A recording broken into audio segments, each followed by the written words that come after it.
Good morning, everyone. Welcome along to the Silverstone Grand Prix circuit and round number 3 of the 2022 Intelligent Money British GT Championship. It's the big one, the blue ribbon event, the Silverstone 500, the first of 2 3-hour races this season. But this one is special. We're at the home of British motor racing. The RAC Tourist Trophy is up for grabs to the winning team in the GT3 element of the grid. And picking winners across both classes is going to be a real challenge when we get to the 3-hour race just before lunchtime today. It's going to be an absolutely fascinating day of racing on a racetrack that the drivers really enjoy. It gives them a little bit of everything. It's got lots of high-speed sections, lots of long straights into big braking zones that generate lots of overtaking opportunities, but also some really tight technical sections through Club, through Village and the Loop, and then at the end of the lap at Luffield, about Brooklands and Luffield, which again always produce plenty of drama. Andy McEwen up here in the commentary box alongside David Addison for this, a 15-minute warm-up session to get us revved up and ready for the day, David, and what a day it's going to be. Emphasis on the warm, I would like to point out here, because it is not the hottest of mornings, considering it's May. It's Silverstone. It's a bit overcast, to say the least. It is fresh, and therefore track conditions that they will be on now might be somewhat different from those for what is a relatively early race this year. The timetable moved to accommodate the demands of live television, so it's a 11:30 start, so it's an early race relative to where you might have expected the race to fall. But yeah, you're absolutely right about the circuit. It's a brilliant lap, the Silverstone Grand Prix circuit. Technical bits, twiddly bits, fast bits, a real challenge for the teams, and the one constant that the teams are having to overcome, we heard it at Alton Park, we heard it yesterday, I've been hearing it this morning in the paddock, is the new Pirelli tyre. Example, we keep talking in GT4 about the Audi, the Stella Motorsport Audi that's on pole position for today, had that pole and win at Alton. And we were pondering yesterday, what's this magic wand that's been waved over the car? Richard Williams said, it's the tyre. We seem to be able to get it to work, others not so. But it's such a fine line, it might work well here and not anywhere else. So it is the tyre that you can put some of that down to, and it's another of the fascinations of this year's championship. Now, one car that we didn't see yesterday, Team Parker's Porsche with a gearbox problem. Scott Malvern has news to impart to Bryn Lucas.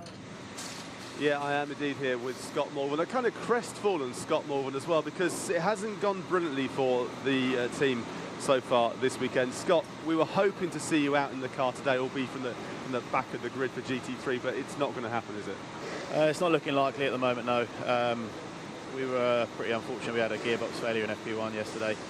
The team did an amazing job. We managed to get a gearbox over from Germany in time for last night. The guys worked till early in this morning to get it fitted. Unfortunately, we found there's another part that's now failed as well, which we don't have a spare for. So it looks like we're going to be out of this one. Well, Stuart Parker was telling me that actually they thought that the problem was fixed, but it was on reflection they found this extra problem, working till 2:30 this morning to get it fixed. What does it mean for yourselves to not be in the race? You know, it's obviously gutting. You know, we had a pretty poor weekend at Alton in terms of performance. We're really struggling to understand this tyre with the Porsche. It's difficult to switch the front tyres on with the engine at the rear like this. So we thought we made some good progress. In unofficial practice, we were quickest on Friday. So I think we were in a pretty good place moving into the weekend. So we were going to hopefully use this longer race to try and understand how the tyre's working a bit better over a longer stint. It's going to be our only real opportunity to run the car for that sort of length of time, you know, before we get to the next race at Donington, which is also going to be a 3-hour. So yeah, it kind of puts us a little bit on the back foot going forwards. It's just frustrating, super frustrating. Yeah, look, we're gutted for you, but you know, thanks for chatting to us, and hopefully we'll see you out next time. Yeah, thanks for coming. Yeah, such a shame that for Team Parker, isn't it? I mean, Alton Park was frustrating for them, didn't get points out of that event they would have liked, and we know the car is quick. You know, Scott's saying there he was quick before the weekend in the pre-event testing, and it just seems that over the last year or so in particular, that team cannot catch a break. What's slightly quirky is that one of the reasons, that I can remember Stuart Parker telling me about it, one of the reasons that they went away from Bentley to Porsche was for the customer service, for the reliability, for the fact that they're almost the turnkey GT car. But you're absolutely right, the green flag is shown to get the warm-up underway. They just can't catch a break with that car. Things break, but they can't catch a break, and big frustration. Just to finish off the story, credit must go to the delivery driver for Team Parker Racing, one Harry King, who, having won both his Porsche Benelux races, was deputed to go and get the gearbox and bring it back with him, and he did. He did his part of it absolutely perfectly. But sadly, it's this E-shift actuator, we understand, that has created the drama. So, sadly, unless a spare can be found somewhere before 11:30, I rather doubt it can, we're not going to see that car, but never say never. Cars are on track. I suspect we won't see everybody, but it does give them a chance, a last chance really, just to shake down the car, make sure everything is good going into, as Andy has said, the Blue Ribbon race later on today. Yes, we seem to talk about this every time we cover one of these morning warm-up sessions. There is nothing to be gained and a lot to be lost, and people sometimes scoff and say, oh, well, you know, surely the teams will appreciate an extra 15 minutes of track time. They can bed some tyres in for the race. There are lots of things they can do. What they can also do is break their car. And we saw this in Alton Park, of course, with the unfortunate Betty Chen in the Century Motorsport GT3 BMW, bidding it coming out of Druids Corner. Now, there are significantly fewer things to hit, or at least things that are a bit further away from the circuit as far as barriers and tyre walls and gravel traps to get stuck in, but there is always that risk at the back of the team's minds in this morning warm-up session. They just need to survive it, get the data they need, and ultimately, David, the thing that most of them try to do is practice their pit stops. Although we have these minimum pit stop times, there are lots of little regulations that they need to make sure they've wrapped their head around, and this is their last chance to practice that before the race later on. Indeed so. Driver changes, you will have at each of those 3 pit stops, the rotation will effectively go AM Pro, AM Pro. AM has to start. 135 seconds in GT3, 165 in GT4, plus 14 seconds for a silver. That has to happen at each of the stops. You're riding with Kevin Say in the Sky Tempesta Mercedes, which was run by 2Cs at Alton. It's now being run by Gruppa M, the squad that operates the car in Fanatec GT in Europe. And Kevin Say, as far as we can work out, has not raced here before, but he was really impressive in the AM element of qualifying yesterday. Yes, he was, absolutely, and that Sky Tempesta car, I think, will be making some moves towards the front. They start 7th for the 3-hour race later on. We were rather expecting, I think, certainly I was anyway, a Mercedes pole position from qualifying yesterday. It's a good circuit, this, for the Mercedes AMG GT3. They were quick in practice, but actually it was the more Italian machinery that we will see at front of the GT3 grid, at least, with a Lamborghini front row. BALON Motorsports number 72 of Adam Balon and Sandy Mitchell took the pole position. There it is, right on cue, with their first practice driver change being undertaken. Sandy Mitchell, by the looks of it, getting out, potentially, with Adam Balon about to get in. And then Redline racing alongside them. Alex Maliakin with a really impressive qualifying performance, and he will share that car with James Dorlin. So a Lamborghini front row. Will they, though, ultimately have the race pace to deliver upon their qualifying performance? Debatable. Discuss, yes. There's also a Lamborghini back row, because Phil Keen's car didn't get out in the first session for Michael Igo. We haven't got to the bottom of that, have we? Yet. We need to do that. But that car will be at the back of GT3. Interesting, actually, that new contrast between the new competition between Barwell, experienced Lamborghini team, and Redline, alongside experienced Porsche team. For Mercedes, another one to watch, upholding all that, is the ABBA Racing Mercedes AMG GT3 of the Nearys, Richard and his son Sam, the RDC Rising Star, and prolific GT racers. If there's no British GT round, they'll go off and do GT Cup, so they get the mileage out of this car, that's for sure. And whether people go for a lap time remains to be seen in this, but that's one that's come very early into the pit lane. In a lot of cases, you might anticipate the AM to do the driving in this, just to give them a little bit more mileage. And that generally is what we're seeing. We're seeing the likes of John Ferguson, Ian Loggy out there, Michael Igo. Adam Carroll, though, is at the wheel of the Balf Motorsport Audi. Adam Carroll, one of the real stars of the show from Alton Park. He, of course, defended beautifully against Jules Gounon to take the opening victory of the season, and then bagged some more handy points in race number 2. So the Balf Motorsport Audi arrives here at Silverstone with a 5-point championship lead over the Ram Racing Mercedes of Ian Loggy and Jules Gounon. So those two who really were, I think, the 2 fastest cars overall at Alton Park. They managed to bag lots of good points, and it's Balf's Audi that arrives at Silverstone just about on top in the championship standings. Qualifying yesterday, though, was perhaps a suggestion that they may struggle a bit more to bag those kind of points here this weekend, because the Audi's going to be starting fairly deep in the field. So we'll be interested to see whether Balf Motorsport can dig themselves out of that hole. At the moment, Adam Carroll getting very racy here, though, with Michael Igo. He is, and he goes to the inside, heading into Stowe Corner at the end of Hanger Straight and goes through, so picks up track position, 3rd gear right-hander, uses all of the road. Adam knows this circuit in different iterations extremely well. He's raced all sorts of things here over the years, including being a standout in his GP2 time, but comes down towards Club Corner now out of Vale. This is Club, and it goes on and on and on. You've got to be so patient with the throttle, otherwise you get the line wrong or the car can break away. But up through 3rd and 4th along the Lewis Hamilton straight up towards the right of Abbey, and that Audi, I suspect, is going to be one to watch as the race progresses, because 3 hours, it's a proper endurance race, 3 mandatory pit stops, so that's one more than you get in Fanatec GT, which puts the onus on the teams to be creative. It's not as simple as go to the hour and pit, go to the hour and pit, go to the hour and get the checkered flag. They can do more on the strategy in this, and it's really interesting to see.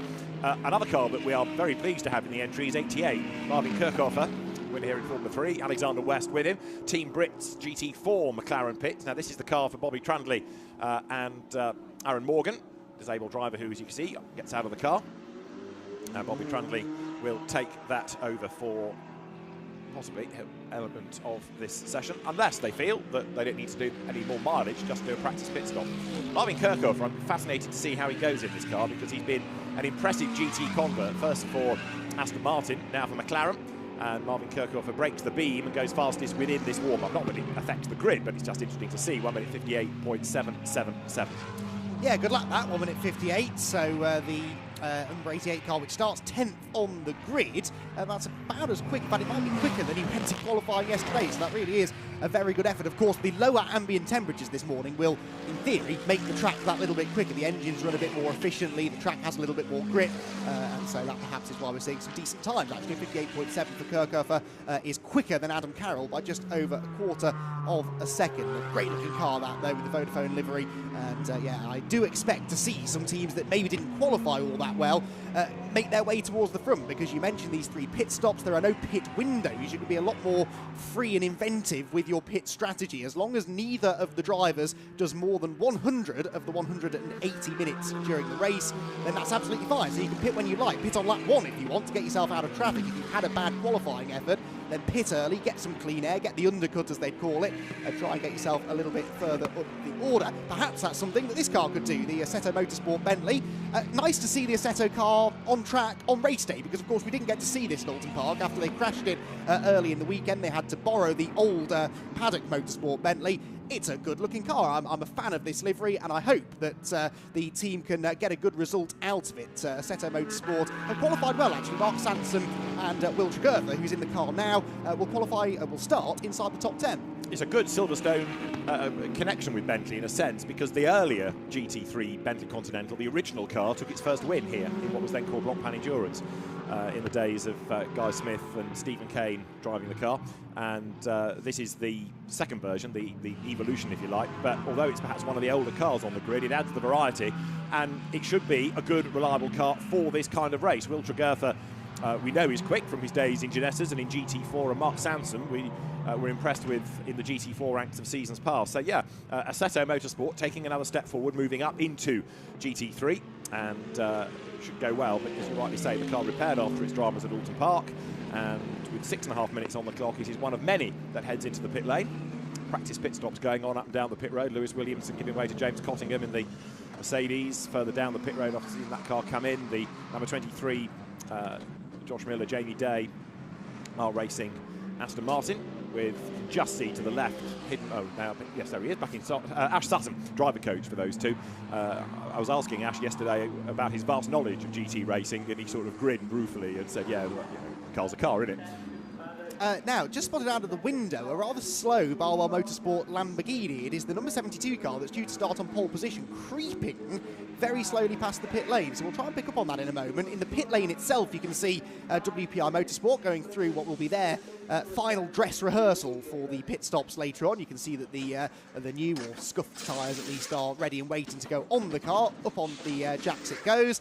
There's no real sense of urgency because, as we said, there are minimum pit stop times, so they all have to be in the pit lane for the same length of time, but they still need to try and time that as well as they can.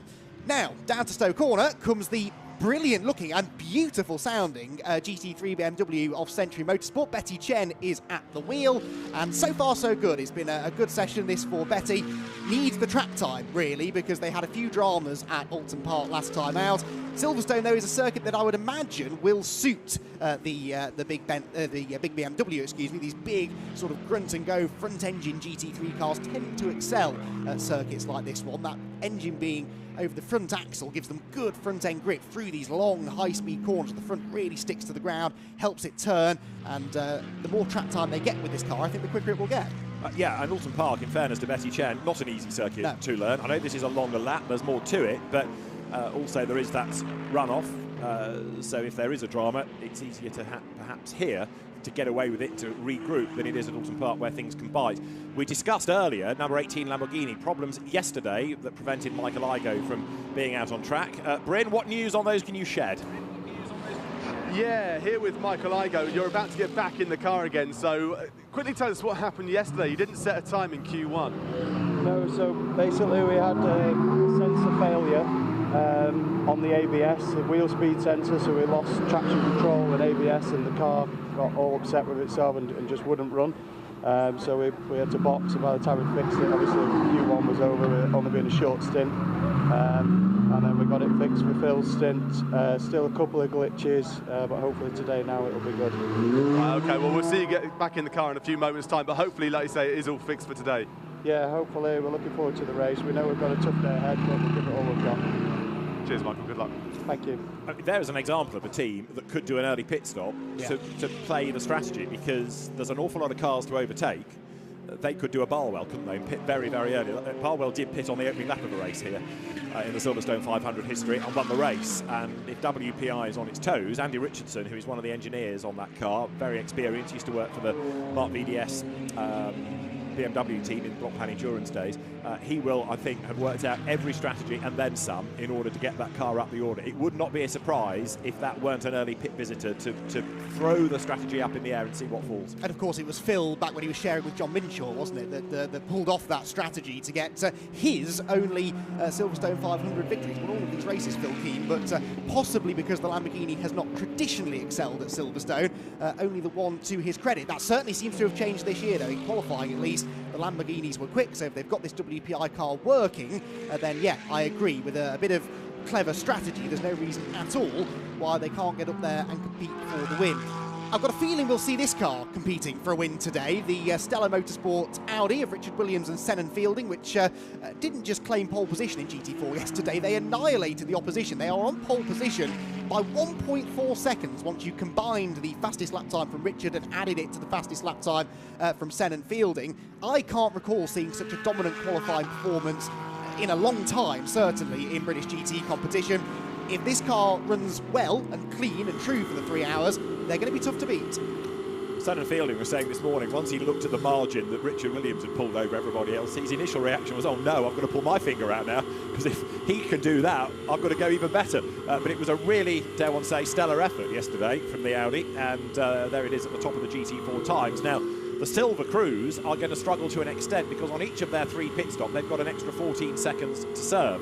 So that brings the Pro-Am cars very much back into the game over the course of the race. But it's going to be a really fierce fight, and because there are so many silvers, that battle's going to rage on race long. Number 9 BMW, the Tom Rawlings, Chris Sulkeld car into the pit lane. Weekend didn't start so well for that, did it? It had a undiagnosed engine drama in FP1 at the start of yesterday, and the car could be one to watch again over the course of the race.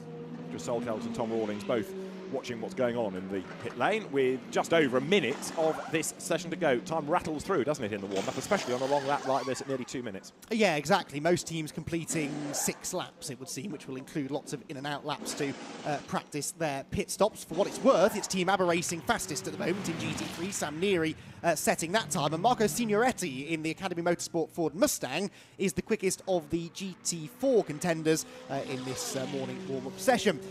Back to GT4 once again then, and a car that we didn't see a lot of, at least not for the right reasons at Alton Park, the Ginetta G56, which is driven at the moment by Joe Wheeler. This car actually tangled with the car that I think is chasing on track right now, Paddock Motorsports GT4 McLaren, in one of the races at Alton Park. Took them both out of the race, but Joe Wheeler in the car that he shares with Freddie Tomlinson, looking to try and claim another Ginetta Silverstone 500 victory. They've had quite a bit of success over the years in the Silverstone 500, although 2016, the last time we saw a Ginetta on the top step of the podium here at Silverstone. That car, I'm sure, though, is going to get more competitive as the year goes on. 2 relatively relatively inexperienced drivers at this level, at least. They're going to learn all the time. Yeah, 3 hours of track time is useful for both. Yeah. The reason, just going back a stage, from number 72, Adam Ballon's slow pass past the pits, according to Bryn, who's gone to ask the team, it was Adam deliberately slowing just to, because there was nobody around him, it was safe to do it.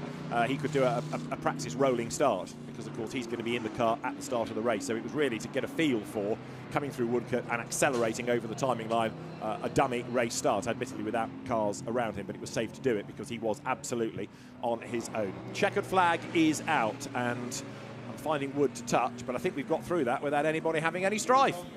Yes, fingers crossed, 1 or 2 still completing lap tyres, but as you suggested, many of them have bailed for the pit lane, including, sensibly, the Stella Motorsport Audi, which will start from the pole position in GT4. Really looking forward to the GT4 battle today, actually. We'll get into this in more detail during the race, but the Stella Motorsport team, that is a silver team, so they have, for various reasons, 14 seconds longer to spend in the pit lane at each of their 3 mandatory stops than, for example, Newbridge Motorsport, who won this race last year in GT4, who are a Pro-Am contender. So can Stella pull out a 14-second lead before each of the 3 pit stops? That's going to be the big question. It will almost be like a bit of a handicap race to watch in GT4. It might not look really close on track until the very end, but I'm sure it will be close at the end, which of course is the whole point of those 14 extra seconds for the silver-silver driver combination. So that's going to be fascinating. You sort of balance, don't you? A silver versus the AM and a silver versus the Pro. And I think silver-silver is still strong enough because a silver should be quicker than the AM, but a Pro, Darren Turner pace, will be very, very good. But I still think the advantage is just about for the really good silver pairings. Well, 12 months ago, yeah, just under 12 months ago, it was Stella on pole position for the race, but it was Newbridge that won the race. So it's going to be fascinating. I think Stella had some issues in that race, but you can never count out Newbridge Motorsports, Matt Topham and Darren Turner. They're going to be up there by the end, I'm sure. Well, there is the Josh Miller, Jamie Day, our racing Aston Martin, which is another one that you can't ignore out of the GT4 fight. It's going to be hard to know where to look, actually, with GT4 being as competitive as GT3, very definitely, and the last handful of cars coming up to take the checkered flag. I said that everyone had got through without strife. Maybe I was a bit optimistic in that, because the NEARY is pitted early, and as you can see, it is in its box, in its garage, bonnet up, and maybe that does have a little bit of concern surrounding it after all. That would be a shame. They looked on course for a good result at Alton, didn't they? Richard NEARY led much of the first half of race 1 before tangling with Graham Davidson whilst they were fighting for the lead amongst traffic. He then got penalties and they weren't really able to recover, so they needed a good result here today. They are fastest in the warm-up session. We'll get news on whether there is an issue with that Mercedes, but for the time being, they are topping the times here this morning ahead of that Garage 59 McLaren of Marvin Kirchhoefer and Alexander West. Then third place for 2C's Motorsports Mercedes, fourth for the Callum McLeod and Ian Loggy Mercedes. It was Jules Gounon partnering Loggy, but there are a couple of races that Jules cannot do. Callum McLeod stepping in. Of course, those two won this race a couple of years ago. WPR Motorsport, that's much more like it. Fifth fastest for the number 18 Lamborghini, ahead of the MALVERN Motorsport Audi, the championship leader in GT3. Enduro Motorsport are next. Further down the order, we get into the GT4 ranks, and it is the Academy Ford Mustang of Marco Signoretti and Matt Cowley that tops the time. Century Motorsport BMW is second, with the Ginetta third fastest, the other Century BMW next, and Team Brit rounding out the top 5. Read into those lap times what you will. As you can see, a handful of them didn't even bother setting lap times at all, but still, always nice to top the times when you can. So, fastest in GT3 was the Team ABBA Racing Mercedes. Let's see if we can get some news on what's going on in that garage from Sam NEARY. He's down there with Bryn. Looking pretty quick out there as well, it must be said, the ABBA Racing of Sam and Richard NEARY. Sam is with us, as you say. Now, Sam, really good in qualifying, great out there in warm-up and practice as well, and starting on P4. Yeah, the team has done an incredible job this weekend. Obviously, Rich has been sidelined a bit, which has given us time to do more setup work, but it's clearly paid off. Qualifying yesterday, 1/10 would have put me P2 overall, and we're P4. Sorry, 1/10 would have put me P2 in Pro, and we're P4 overall, so really in a good spot for the race. Have you got any of this this issue from Alton Park hangovers of what's going to happen with penalty time? Would you just put that to the back of your mind? I think we can't change anything about it, so we're just going to do the best job we can and try and get a win, and then that's maximum points, and then we see what gets added on after. It's sort of not in the forefront of our mind at the minute. Good stuff. Well, good luck for the race. Thank you very much. No suggestion then of any dramas with the car, was there? So very upbeat. So one assumes that they're just making sure all is good for the race, which we can look forward to in a couple of hours. We can indeed. So we've had the appetizer in the 15-minute morning warm-up session, 3 hours of racing to come later on. It was, thankfully, unlike Alton Park, a relatively uneventful morning warm-up session. The team's heading out onto the circuit just to get some last-minute data gathered, to practice their pit stops, to shake down the cars and make sure they don't have any major issues ahead of the race later on. If you can stop one or two of them getting their elbows out, Adam Carroll setting a decent pace and was racing his way past some of the slower GT3 cars. Second fastest in the session in the end went the Garage 59. McLaren Marvin Kirchhoefer looking quick this morning. GT4 pole position will go the way of SRO Motorsport. Can they build upon their astonishing pace in qualifying yesterday? Only time will tell ultimately. It's going to be a fascinating 3 hours of racing. The Silverstone 500 coming up later on this today. 11:30 start. You will not want to miss it.